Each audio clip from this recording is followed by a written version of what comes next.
This election is a choice. This election will determine whether we can come together. This election is absolutely crucial. What's really important, of course, is 12 I sent a giant 303 rifle. Please explain. You're listening to the 4ZZZ Breaks the Election podcast. Hello, election watchers. Welcome to the 4ZZZ Breaks the Election podcast, where our newsroom breaks down what's happening in the election for April 27, 2022. Just 23 full campaigning days until the federal election. My name is Alexis Pink. I'm the news coordinator here at 4ZZZ, and joining me today is the 4ZZZ newsroom. Hi, I'm Mekdi, and I'm studying marketing and screen content production at QT. Hey, I'm Harry. I'm a journalist at QT, a journalist student. And I'm Jeremy. I'm a recent UQ journalism graduate. So on today's show, we're going to talk about the split in the coalition over emission targets, the Labor Party's approach to foreign affairs in the Pacific, misleading advertising, and complaints to the Electoral Commission. So let's start at the top. What is Matt Canavan doing at the moment? Queensland National Senator Matt Canavan has declared that the net zero target by 2050 is dead, stating that we need to focus on real things to protect this country. Here's a little bit of that clip from this morning. Look, Ali, my view should be no surprise to anybody, and my assessment, for what it's worth, is the rest of the world is doing nothing to go towards net zero emissions. About the only country doing something in the world is Afghanistan, and they're not installing a lot of renewable energy. It's not for that reason. I mean, what country in the world is doing anything? And if net zero is alive and kicking, show me where countries are doing that. These comments were made a day after Queensland Nationals candidate Colin Boyce described the target as a flexible plan that leaves us some wriggle room. Scott Morrison, is in response, Canavan states, Well, everybody knows that Matt hasn't been supportive of that position. There's no news there. And as many have said today, as the Treasurer said today, that's not his party's position, that's not the coalition's position, and it's not the government's position. Why is this story important? We're back on the coalition emission targets again. Why is this important to the electorate?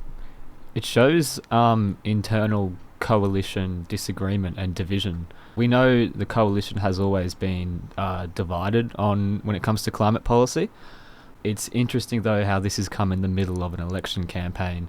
I find it interesting also how the Prime Minister has, and you heard just before, said that there's no news here, which is obviously not true. This is actually really, really big for the electorate. I think there are a lot of voters, especially young voters, that want to see decisive action on climate change, because even the net zero by 2050, a lot of policy experts have said that's too late to act and we need earlier action on climate change. So a lot of the pressure is coming from the Nationals at the moment. Yeah. There any specific reason why the Nationals might be kicking up a big stink about this? There's just a lot of pressure at the moment with coal and gas, and especially in regional areas, they do rely on that for revenues. There is a traditional split in the National Party as well on this. Farmers who are more amiable to talk about protecting our environment and protecting against climate change so they can continue to work in agriculture. And the mining interests of the National Party, which are, not insignificant, and mining interests do donate quite a lot of money to the Nationals, so it might be coming from there. Mm-hmm. What's happening with Labor's strategy in the Pacific? Labor is set to unveil plans to boost diplomatic relations with the Pacific in the wake of China's deal with the Solomon Islands. Touted as a whole-of-government effort, the plan is set to combine defence, strategic, diplomatic and economic power in order to increase Australia's presence in the region. Included in the plan is the $525 million increase in foreign aid and boosting Australian broadcasting into the Indo-Pacific area. Labor is also set to axe the agricultural visa. Instead, the opposition will add to the already existing Pacific Australia Labor Mobility Scheme, which is set to cover the costs of Pacific workers travelling to Australia, as well as promoting permanent residency on new Pacific engagement visa. National security is a bit of a weak point for Labor traditionally over elections. Why are they focusing on this issue now? I think just with the China's deal with the Solomon Islands, it's very easy for Labor to flip that into a loss for the LNP, an example of how they're not the best at national security. It also differentiates from past Labor policies. For example, with asylum seekers, Labor usually tends to echo what the LNP is saying, But by focusing on a more diplomatic approach with the Pacific, it kind of showcases how different the ALP is to the LNP.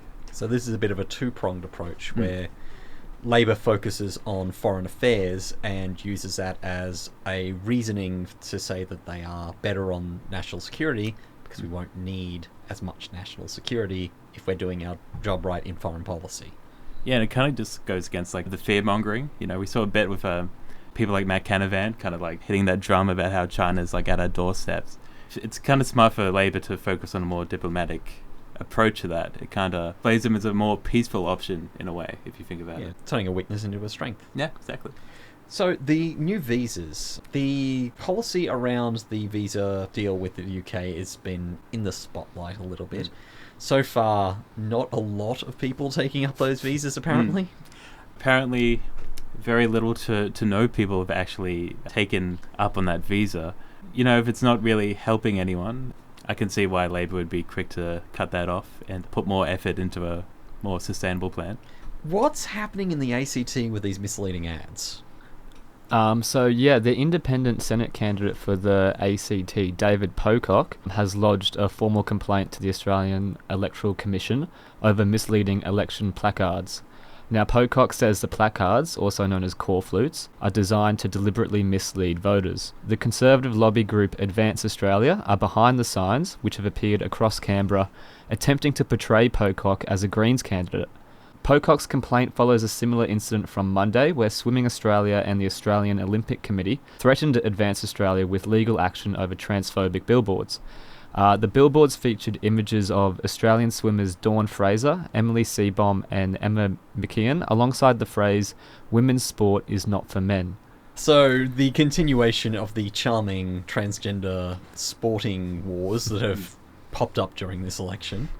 To give you a bit of a description of these corflutes, basically it looks like an election corflute with the name of the candidate at the top, with his picture, and he's bursting out of his business shirt to show a green shirt under it.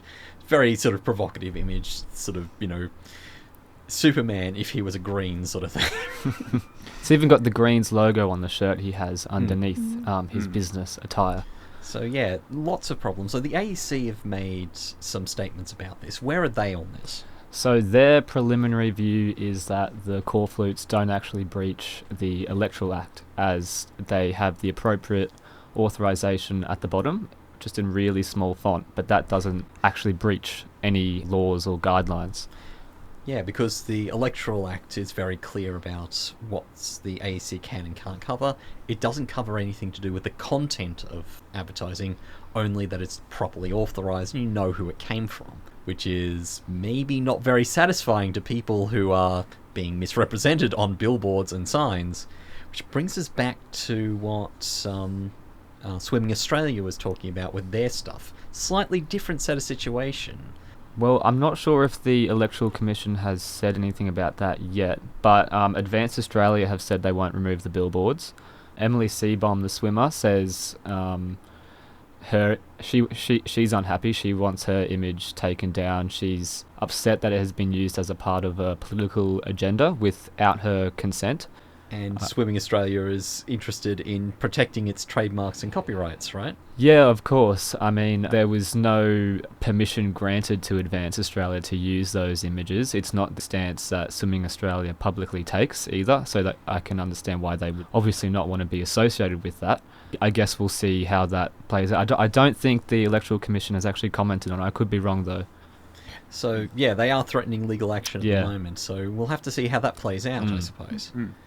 That's all the time we've got for the podcast today. Thank you for listening to 4ZZZ Breaks the Election podcast. For more news, head to 4ZZZ.org.au/news or listen to 4ZZZ on 102.1 FM on DAB Plus digital radio via the 4ZZZ website or on your favourite podcasting app.